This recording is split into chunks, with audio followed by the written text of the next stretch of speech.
Merasa dikhianati, lalu ditinggalkan, Partai Demokrat akhirnya memutuskan untuk move on. Lalu kemana Partai Demokrat ini akan berlabuh setelah patah hati sama Anies dan Nasdem? Kita diskusi soal ini.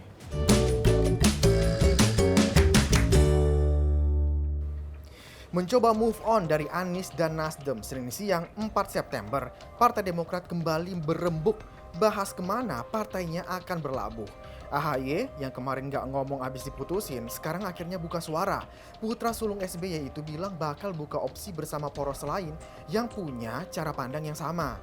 AHY juga gak lupa mengucapkan selamat kepada Anies dan Caimin. Demokrat akan berikhtiar untuk bergabung dengan koalisi lain yang memiliki kesamaan cara pandang, visi kebangsaan, dan etika politik. Mari kita songsong perjalanan politik yang baru dengan hati yang bersih, dengan niat yang baik, cara yang baik, dan tujuan yang baik. Pertama-tama, tentu dengan memberi maaf kepada siapapun yang telah menyakiti kita, baik secara langsung maupun tidak langsung. Semoga kita semua bisa memaafkan, walaupun tidak begitu saja melupakan. Saya pun sebagai manusia biasa tentu tidak luput dari kekurangan. Mohon dimaafkan. Mari kita buka lembaran baru ke depan. Kita harus segera move on. Hari ini kami keluarga Partai Demokrat dengan berbesar hati, dengan kerendahan hati menyatakan move on dan siap menyongsong peluang-peluang baik di depan. Saya mengucapkan selamat kepada Bapak Anies Rashid Baswedan dan Bapak Muhaimin Iskandar yang baru saja mendeklarasikan sebagai pasangan calon presiden dan calon wakil presiden 2024 ke depan. Semoga sukses. Kalau buka peluang sama poros lain, bakal kemana arah Partai Demokrat? Sekarang ini selain poros Anies dan Caimin, ada dua poros lain. Ada Ganjar Pranowo dan Prabowo Subianto. Rata-rata parpol lain udah punya arah mau kemana. Kalau Demokrat mau gabung, bakal ke Ganjar atau ke Prabowo? Kita lihat beberapa bulan ke belakang ya, komunikasi politik lebih banyak dilakukan malah dengan PDI Perjuangan. Kalau kita lihat bertemunya Mas AHY misalnya dengan Mbak Puan, sesuatu yang dulu dianggap orang hampir tidak terjadi antara dua partai yang berseteru semenjak 2004. Di lain Pak SBY misalnya pernah tanda kutip ya melempar sebuah wacana melalui sebuah cerita mengenai mimpi kereta, ada Ibu Mega, ada Pak SBY, ada Pak Jokowi menuju satu tempat. Saya pikir itu menunjukkan sikap politik bahwa Pak SBY dan Partai Demokrat menginginkan adanya sebuah rekonsiliasi tanda kutip. Dan memang kalau kita tarik lagi ke belakang, kenapa tidak ke Pak Prabowo? Kalau kita ingat di 2014 ketika misalnya Pak SBY maju pun sebagai wakil Pak Prabowo, SBY tidak all out gitu.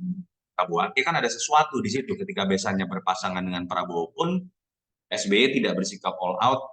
Mungkin saja kalau kita mau berspekulasi mengenai rumor-rumor bahwa ada hubungan yang tidak terlalu baik antara SBY dengan Prabowo pada masa militer misalnya. Tapi memang tidak cukup hanya di masa AHY dengan Mbak Puan, ujung dari proses rekonsiliasi dan bersatunya Demokrat ke koalisi Mas Ganjar yang dipimpin oleh PDI Perjuangan itu saja akan ditentukan oleh Bu Mega dan Pak SBY sendiri nanti. Kita tinggalkan sejenak AHY dan Demokrat. Kita kasih waktu buat mereka untuk move on mau ke arah mana. Nah sekarang kita coba bahas peluang antara Anies Baswedan dengan Muhaimin Iskandar. Kalau dari beberapa lembaga survei bilang elektabilitas Anies Baswedan masih jauh dan mentok di nomor 3 di bawah Prabowo sama Ganjar. Survei Litbang Kompas di bulan Juni sampai Agustus 2023 misalnya menunjukkan elektabilitas Anies cuma 19,2%.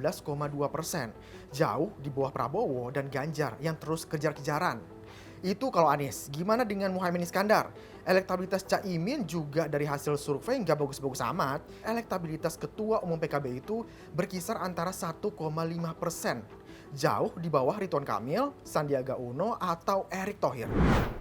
Kalau kata pengamat, butuh kerja keras antara Anies dan Caimin untuk meraup suara NU. Nah, pasalnya belum tentu semua suara NU itu 100% ke pasangan Anies dan juga Caimin. Dalam konteks matematika politik itu betul, pilihan untuk mendapatkan kekuatan Jawa Timur dan base NU itu betul. Dan PKB bisa menyediakan hal tersebut, bisa menjadi variabel komplementer. Tapi ada PR. Apakah betul kemudian nama Caimin merepresentasikan basis sosok yang bisa menyolidkan kekuatan PKB ataupun NU? Saya pikir ini masih jadi PR besar karena terbukti selama Caimin sudah bergerak 1 tahun lebih sebagai orang yang cocoknya image-nya akan dijadikan cawapres Prabowo, elektabilitasnya tidak naik-naik. Artinya betul pemilih NU banyak yang memilih PKB, tetapi ketika bicara sosok Caimin sebagai capres atau cawapres, itu hal yang berbeda. Yang kedua tantangannya menurut saya adalah ketika nanti betul PKS tetap bergabung dalam barisan Anies Muhaimin, biasanya PKB dengan PKS ini walaupun sama-sama partai Islam itu ada dalam ceruk yang berbeda. Mereka memiliki cara pandang yang berbeda, termasuk perspektif mengenai ideologi dalam konteks politik. Jadi kalau tidak dikonsolidasikan dengan baik itu bukan dua gelas yang disatukan dalam satu wadah sehingga airnya bertambah, tapi ini bisa menjadi air dan minyak yang malah ketika disatukan akan saling memecahkan diri. Saya pikir PR dari gabungan koalisi. Drama Pilpres ini baru satu poros, masih ada 2 poros lain atau mungkin ntar ada poros tambahan, kita belum tahu nih. Nah yang pasti akan berseris sampai pendaftaran Capres-Cawapres ditutup 25 November 2023. Saya Zeki Rahmat pamit, terima kasih, sampai jumpa.